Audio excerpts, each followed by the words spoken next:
आज इंडिया का pre workout market performance नहीं एडिक्शन बेच रहा है। स्ट्रॉन्ग फीलिंग को प्रोग्रेस माना आता है, जबकि वो नर्वस सिस्टम स्टिमुलेशन होता है। कंपनीज का मास्टर प्लान क्या है? हाई कैफीन में कुछ फ्लशिंग एजेंट्स को ऐड कर दो जिससे कस्टमर को इंस्टेंट किक मिले। कस्टमर को जब इंस्टेंट किक मिलता है तो कस्टमर को लगता है ये प्री वर्कआउट तो बहुत अच्छा है, तो कस्टमर उन्हें रिपीट यूज करते हैं, जिससे डिपेंडेंसी क्रिएट हो जाती है। डिपेंडेंसी क्रिएट होना मतलब कंपनी की तरफ से बार बार उसकी रिपीट सेलिंग होना, और कंपनीज को इस तरह से मेजर मुनाफा कमाने का मौका मिलता है। देखिए, एक चीज हमेशा ध्यान रखें कि कैफीन जो है वो आपका जितना अच्छा दोस्त है उतना ही अच्छा दुश्मन बन सकता है अगर आपने इसकी हाई डोज रखी या फिर इसे गाइडलाइंस के अकॉर्डिंग नहीं लिया। क्योंकि हाई कैफीन से नींद ना आने की समस्या, एंजाइटी, हार्ट प्रॉब्लम, यहां तक कि वर्कआउट बिना प्री वर्कआउट लिए पॉसिबल लगता ही नहीं है। ये कोई स्ट्रेंथ फॉर्मेशन नहीं है गाइस, ये डिपेंडेंसी फॉर्मेशन है, ये एक हैबिट फॉर्मेशन है।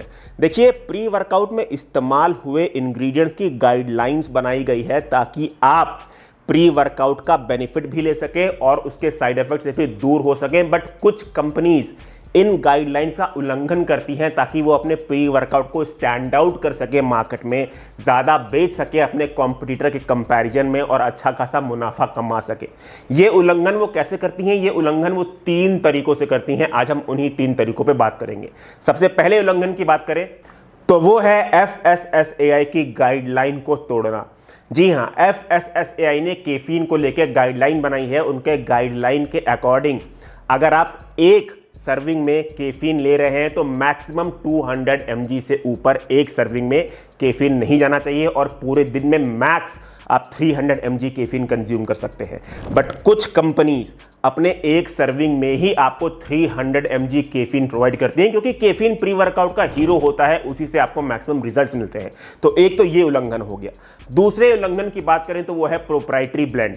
कुछ कंपनीज प्रोप्राइटरी ब्लेंड्स के बहाने ये डिस्क्लोज ही नहीं करते कि उस प्रोप्राइटरी ब्लेंड में जो इंग्रेडिएंट डाला गया है वो इंग्रेडिएंट कितनी क्वांटिटी में डाला गया है।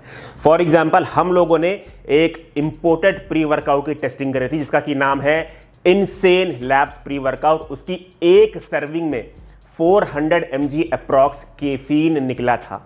अभी सोचिए, कोई कस्टमर अगर 2 सर्विंग एक साथ में ले ले तो उसको 800 mg कैफीन एक साथ जा रहा है। अरे आप 2 सर्विंग छोड़िए, अगर कोई 1.5 सर्विंग भी ले ले तो 600 mg, इतना हाई डोज ऑफ कैफीन उसको एक ही सर्विंग में जा रहा है।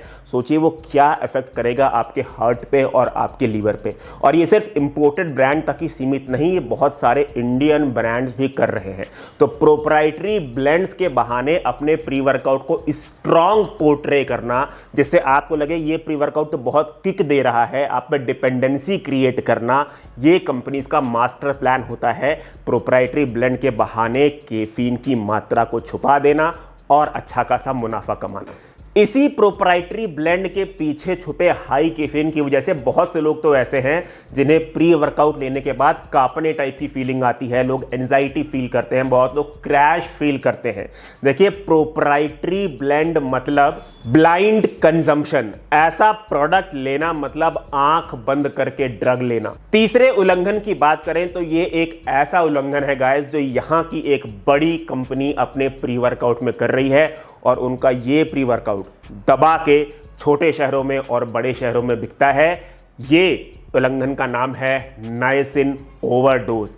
देखिए, नाइसिन का मसल परफॉर्मेंस से कोई भी लेना देना नहीं है, पर जब भी प्री वर्कआउट में नाइसिन ओवरडोज किया आता है तो आपको स्किन में रेडनेस, इरिटेशन, बर्निंग फीलिंग, कान लाल हो जाते हैं, ऐसा फील होने लगता है। कंपनीज ये करती हैं ताकि वो अपने प्री वर्कआउट को स्ट्रॉन्ग पोर्ट्रे कर सकें, बट इसका मसल परफॉर्मेंस से कोई भी लेना देना नहीं है। FSSAI ने जो है नाइसिन की पर सर्विंग की लिमिट सेट कर रखी है 23, पर बहुत सारी कंपनीज इसे 50 और 100 की डोसेज में इस्तेमाल करती हैं पर सर्विंग।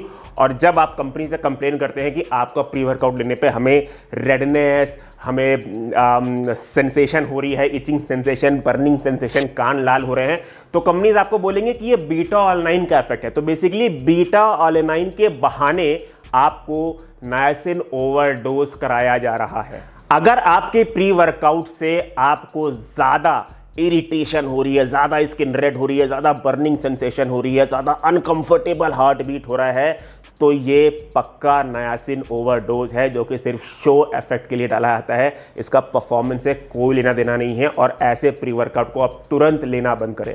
अब हम बात करते हैं कि एक अच्छा प्री वर्कआउट आपको कैसे चुनना चाहिए, गाइडलाइंस क्या है एक अच्छा प्री वर्कआउट चुनने की, उसके बारे में हम बात करते हैं। सबसे पहली चीज, सप्लीमेंट फैक्ट्स में सारे इंग्रेडिएंट्स की क्वांटिटीज डिस्क्लोज होनी चाहिए। दूसरी चीज, प्रोप्राइटरी ब्लेंड नहीं होना चाहिए।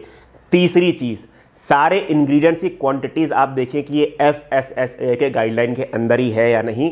चौथी चीज, अगर आपको सप्लीमेंट लेने से extreme irritation, extreme redness skin में हो रही है, इचिंग हो रही है, बर्निंग हो रही है, तो आप उसे अवॉइड करें।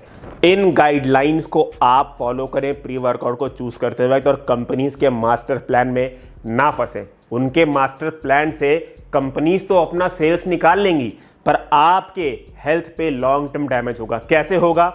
आज किक चाहिए, कल और किक चाहिए, परसों तो बिना प्री वर्कआउट के मेरे से वर्कआउट ही नहीं होगा। ये डिपेंडेंसी कंपनी क्रिएट करके अपना काम तो निकलवा लेंगी, पर आपकी हेल्थ हो जाएगी डैमेज। इसलिए समझदारी से चूज करें, सही तरीके से प्रोग्रेस करें, और ऐसे ही साइंस बेस्ड इंफॉर्मेशन देखने के लिए ऑल अबाउट न्यूट्रिशन को सब्सक्राइब करें।